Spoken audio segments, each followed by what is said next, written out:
Hey you lot, good morning, good afternoon, good evening, wherever you are in the world. Welcome to FPL, don't panic. Little impromptu one this morning. I don't know if it's going to be a 5-minute one or a 30-minute one.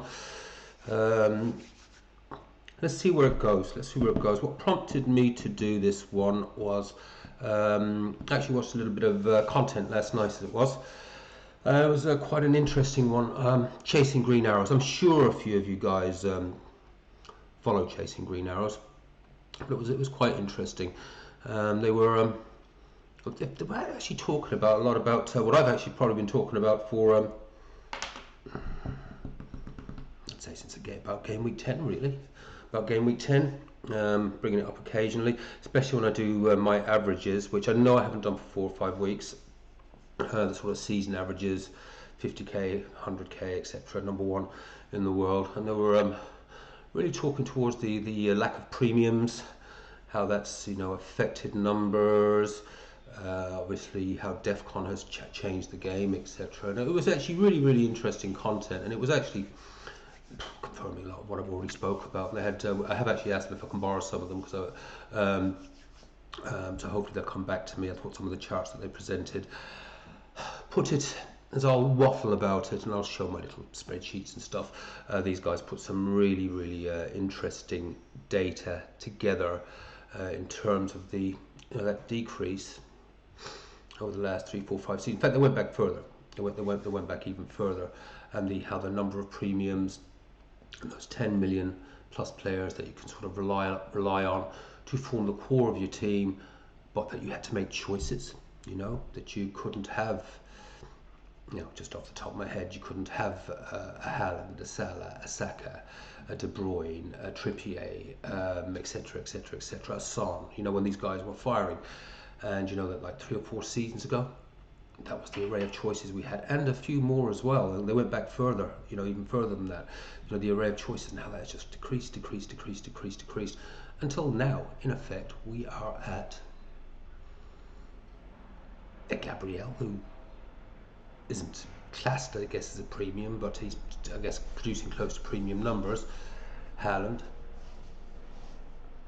That's pretty much it. And how it has fundamentally changed the games. It certainly affected me this year. This is why I'm really doing a complete remodel now on the Desi spreadsheet, because it's just been really hard to.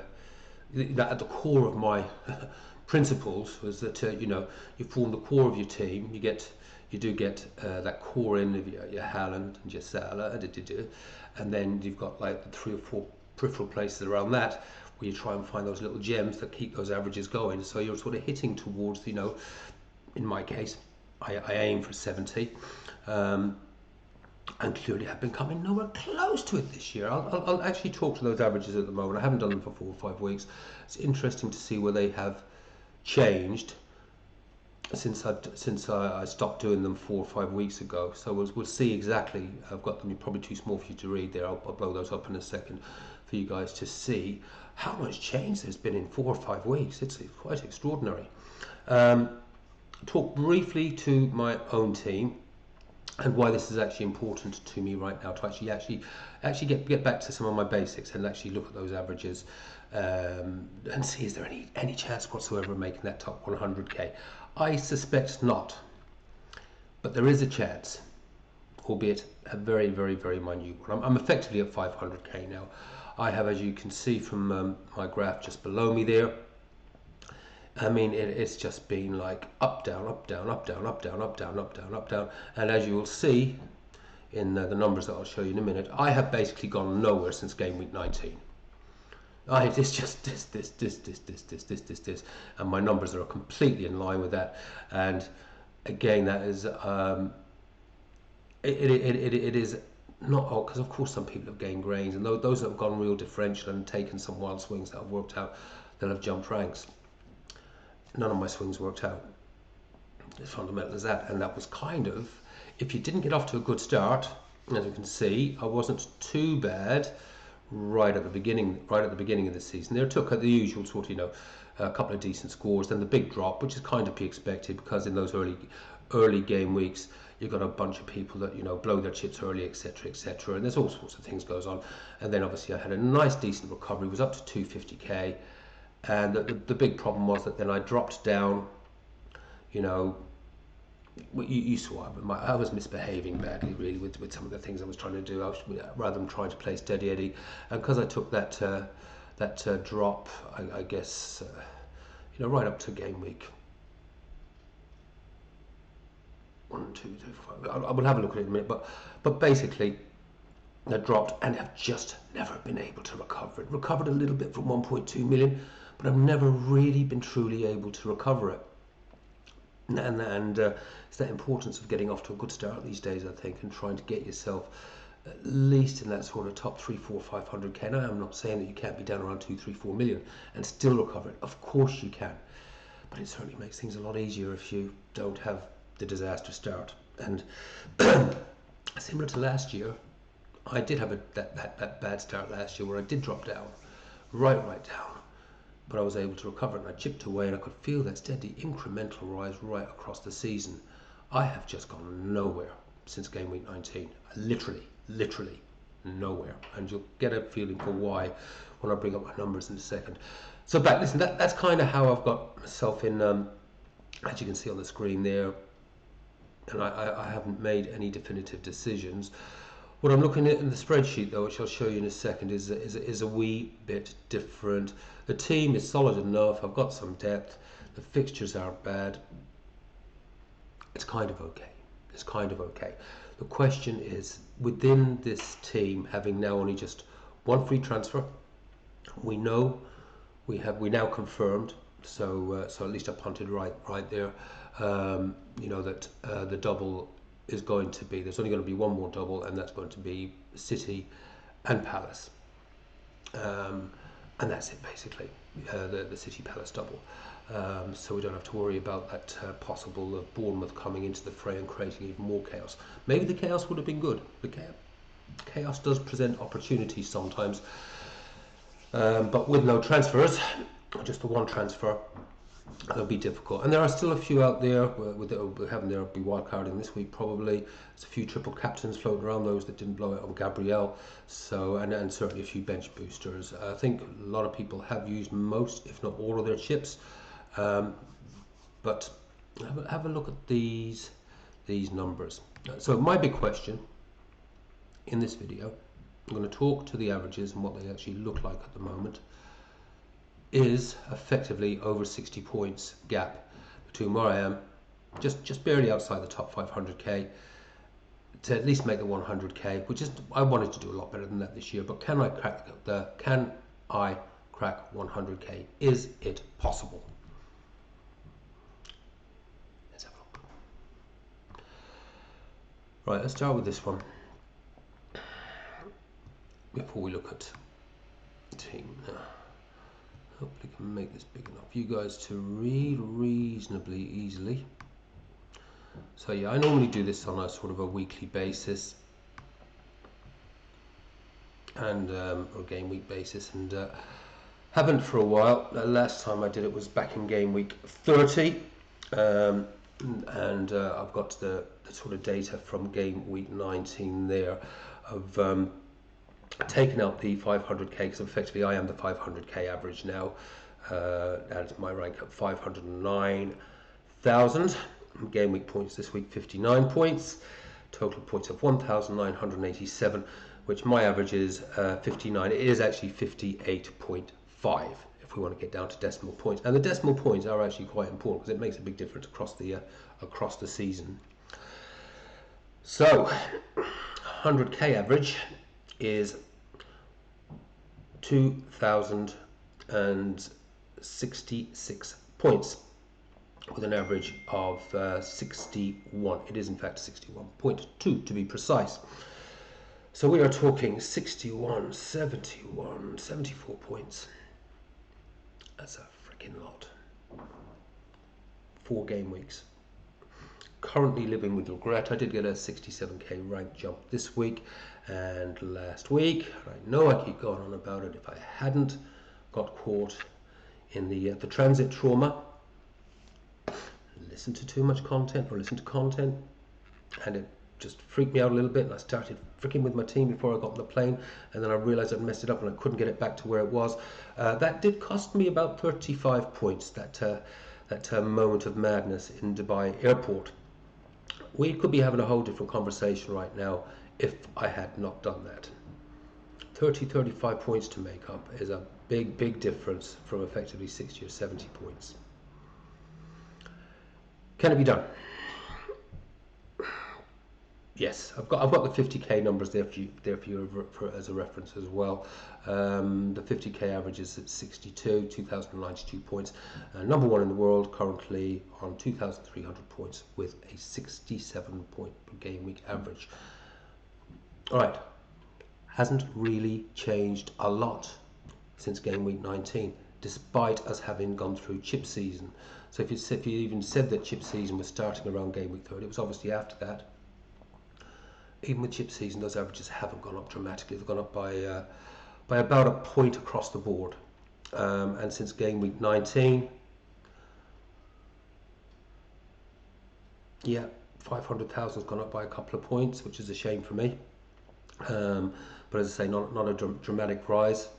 Oh no, those are my averages. No, I suspect. Sorry, those are my averages. That's not the. I should have left actually in the consistent. The consistent 500k average. No, those are my averages at 57 back in game week 19. So I have actually got my averages up a wee bit. I suspect the 500k average was probably about 58, 59 back then. Because as you can see, the 100k average since game week 19 has not moved one iota. 61 points back in game week 19, 61 points now. 50k average exactly the same as it was back in game week 19, 62, and the number one average has in fact dropped by 2 or 3 points since game week 19. Yeah, what's interesting there is, going back to what I was talking about at the beginning of this video, you know, just how low these averages are compared to last year, compared to the season before,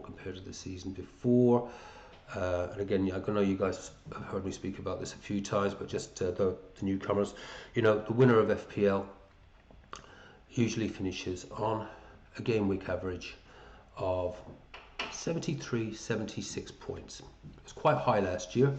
I think it was around 75 last year, and because of course we had our normal chips, and of course we had the assistant manager chip, which I think a lot of us did quite well on.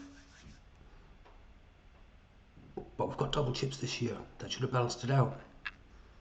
Instead, we had seen this massive drop from, you know, that sort of 74, 75 down to 67.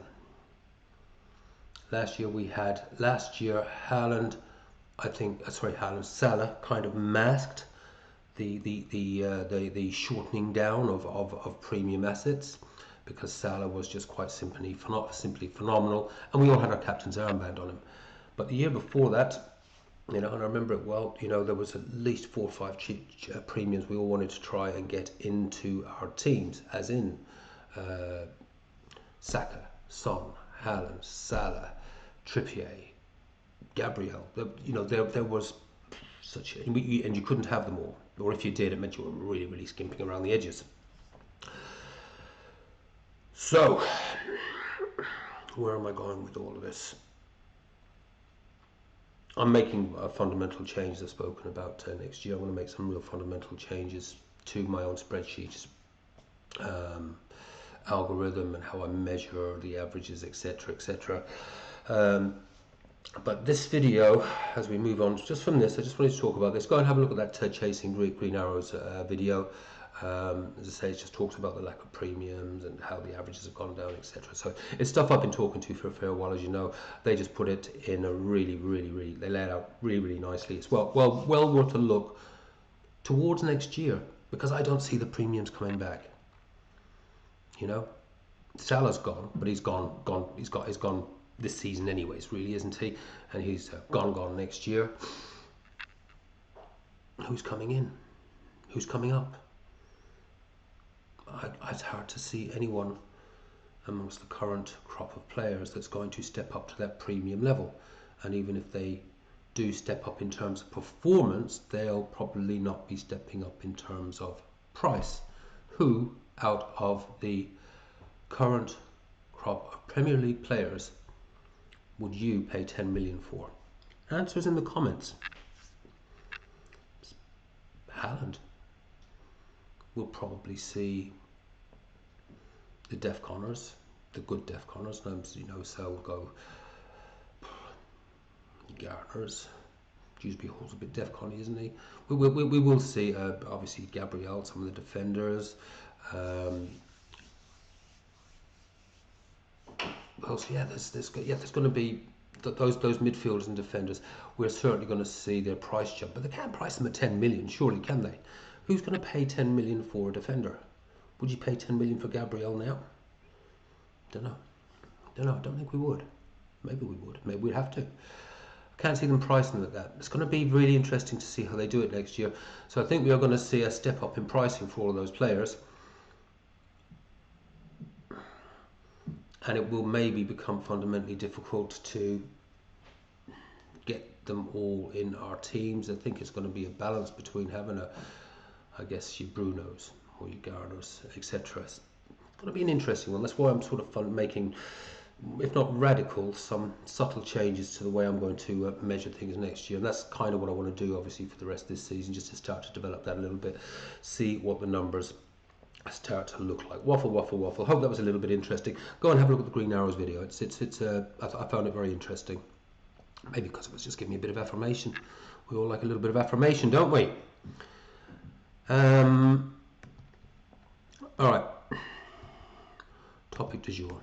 Is there any way possible that I can make up? Let's maybe we get some more there. Is there any way possible that I can recover this situation? Yes, there is, but I would have to be well lucky. I mean, we are talking Irish leprechaun luck on another fucking level here if I was to do it. So just a quick run through. I know a lot of you are way familiar with my spreadsheet at this point in time.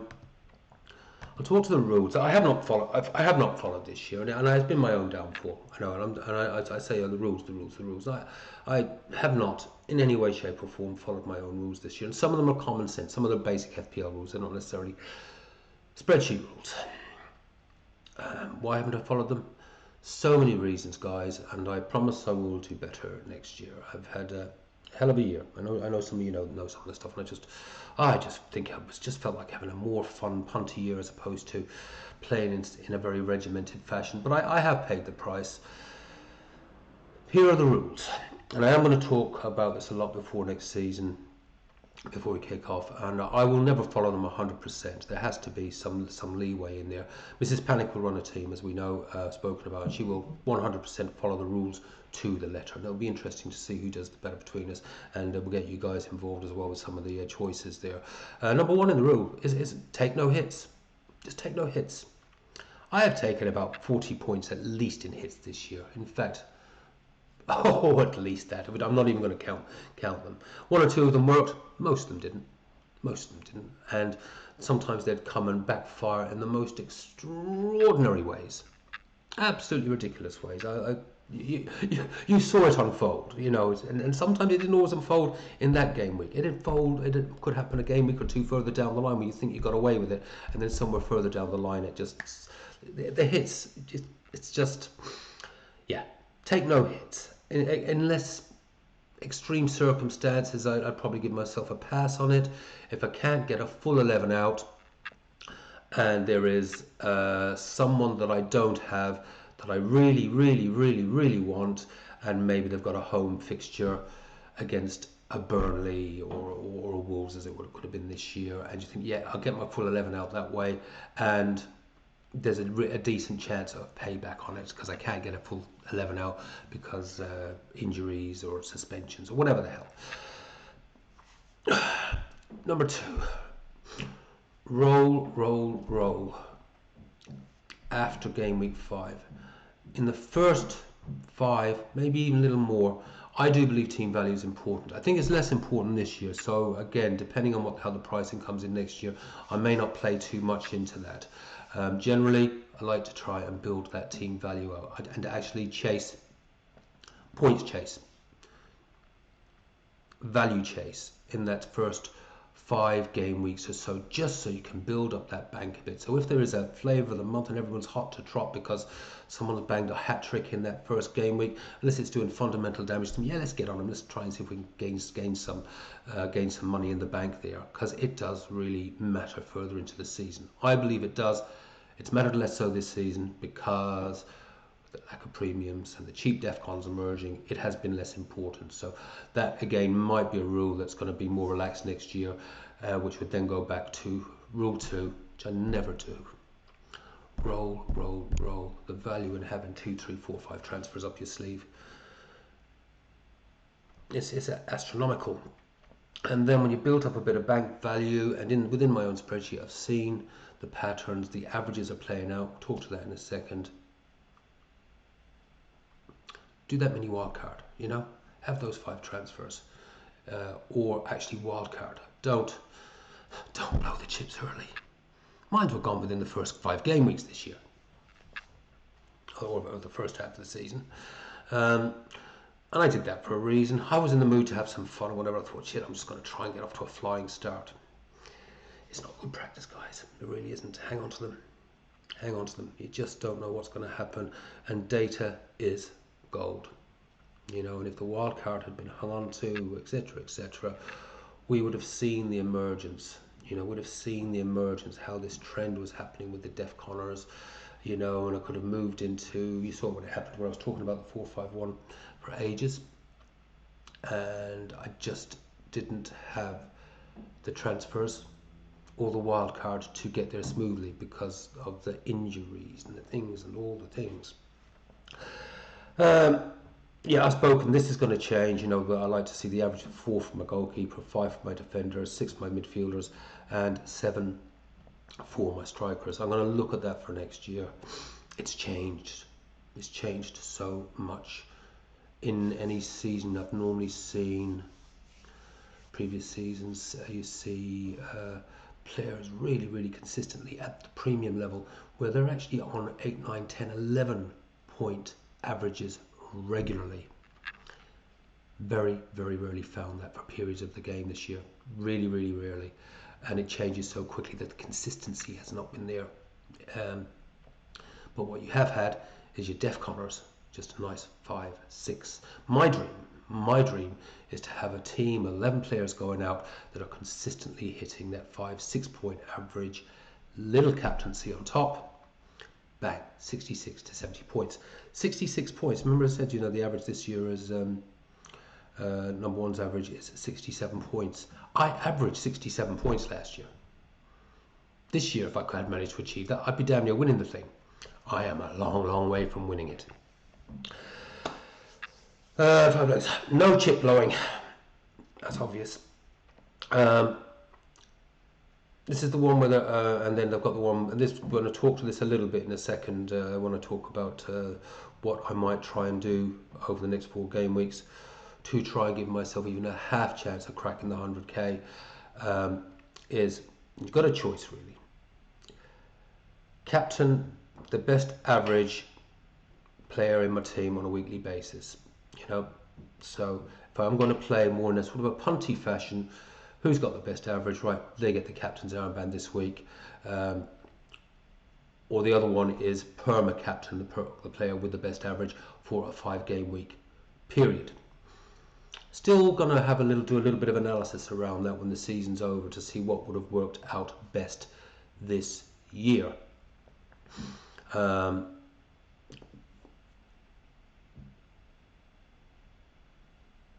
Yeah, there's a few other various rules, but basically there are spreadsheet rules in there, and there are just common sense rules in there.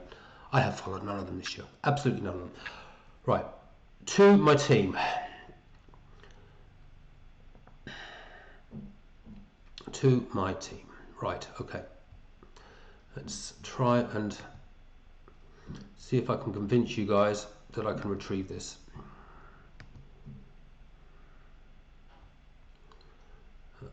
for myself first.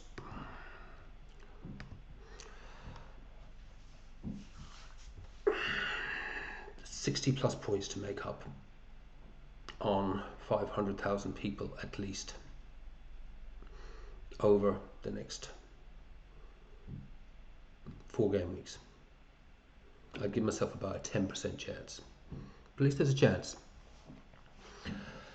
When I did my video yesterday, you know, I've really got 2 choices. Do I go wild punt, or do I go steady Eddie? So there's going to be a lot of other players in the same position as me, I think, you know, ahead of me and behind me,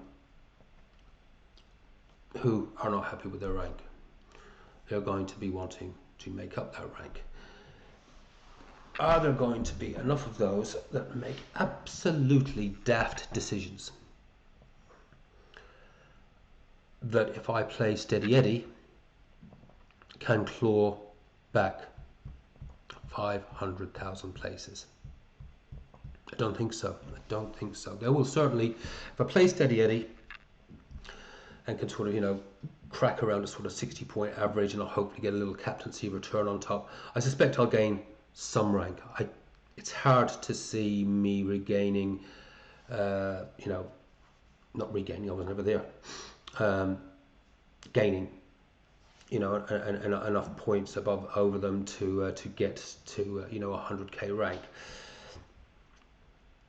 You know, I need, you know, you could say if the averages stay around the same, I need to try and crack, I reckon, you know, 3 or more 80-point game weeks.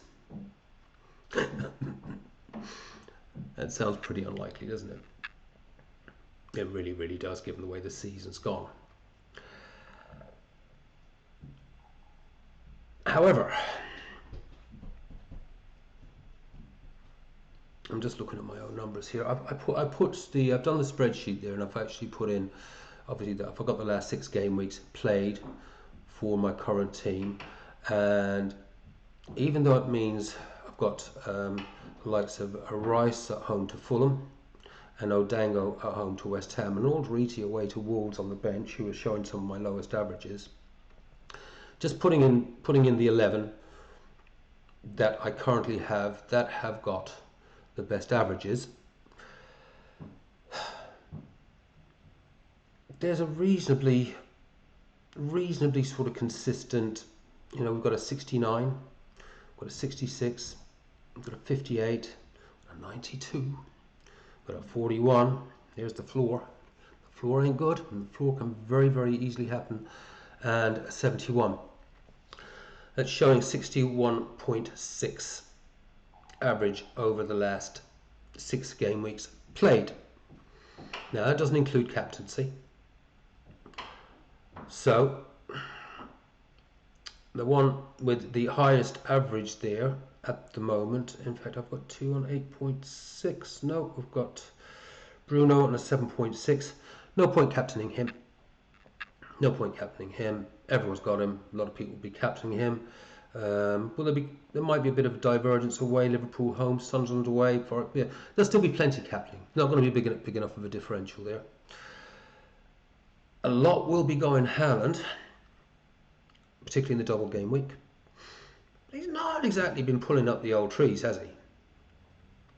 You know, with 4.2 average and no double-digit returns in the last 6, and even when he has returned, it's been an unspectacular, you know, 6, 7.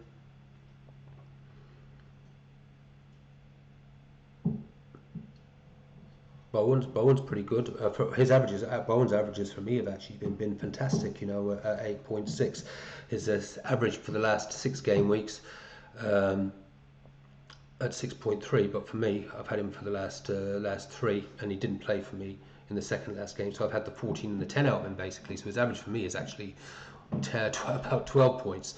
But regardless of that, we're taking the 8.6 or the 6.3, whichever way we want to play it. But 6.3 is his last 6 game week average, and that's what we're really looking at. That's pretty good. It's okay. Brentford, Arsenal, they're not great fixtures. I'm definitely glad to have him in my team, but I don't think he is captaincy material. The one who I am drawn towards, I just realised I'm missing one of his numbers there, but I've deleted that by accident, but whose numbers are actually 8.6,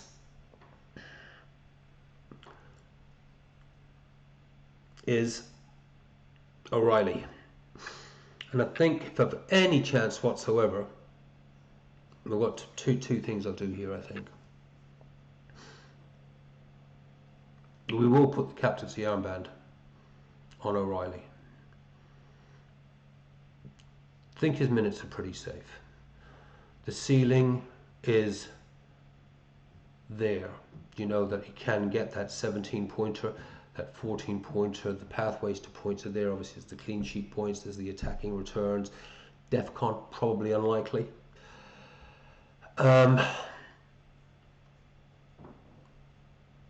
Because if he does catch a couple of those across the next, because of course he's got the double as well. Got the double. If we could catch a few of those, as he's had in his last, he's returned in, and I know there was a return in his last game as well. I don't know how I managed to delete that out. If we could catch, a couple of that 17, 14 pointers, maybe a big one in the double game week. We stick with this team. The other thing I like in this team as well, all of these players have shown that they have the double digits in their locker. If we look at going back 6 game weeks, the last 6 game weeks played, they came out with a 69 amongst a pretty rough mixture of fixtures. There's reds and blues in there, and just a few greens, but a 69. And you throw the captaincy on there. If it had been on O'Reilly, then hello, there we are, nearly the 80. Similarly, in 5 game weeks back, it's a 66. Bunch of red fixtures in there, but still some good double-digit hauls. The one, interestingly, isn't it? Actually, it's shown that the numbers can be achieved there. The dream obviously would be they've all shown they've got the double-digit haul in their locker. We just hit game week 35, and they all do it and come in with the double-digit haul. Now we all know that is not really going to happen, but that's the dream. It gives you hope. It does give you hope. 61.6 average. If O'Reilly can keep that, keep his average up there in the 8.6, yeah, I guess it gives me the 70. That's not going to be enough. So what we need is that we hope that we can at least keep the 61.6 with decent O'Reilly returns, but somewhere in there, just somewhere, we hope and pray that the miracle happens. Because what I feel I need to do, I think the points are technically within this team. The team, I think, because we will have our wild carders now coming in, and they'll be wild carding in. I'm going to ignore the Crystal Palace double. I'm going to go against the grain on certain things. That this team, just in itself, we will obviously have some template picks in there, but it isn't going to be like fully template either. And that I just actually work within the squad. I roll, and then hopefully, if we've clawed to within any sort of chance, then maybe we do throw the on the beach Hail Mary in game week 38 with 3 or 4 transfers, and we take if we've just got ourselves within any sort of spitting distance, we take a massive big Hail Mary. Now of course across 35, 36, 37 could taking the captaincy away and not captaincy Haaland and not captaining Bruno, it could be game over. But I have to have a crack, and I'm gonna try and have a crack within the context of my own rules, which is roll, Captain the player with the highest average. Kneel and pray. Take care, have fun, play your own game, don't panic. I'll catch you lot tomorrow. I'll do a Bishop Brennan Cup tomorrow because we'll be getting reasonably close then towards game week 35 deadline. I think I'm going to go with this team. My only one in there that I could think about changing is Odango. Although his numbers have been shit, the lad could easily have had a 15-pointer against United. It is in his locker. It's the one that we might do a turtle toss on tomorrow. I'll see you soon. Bye bye. Take care.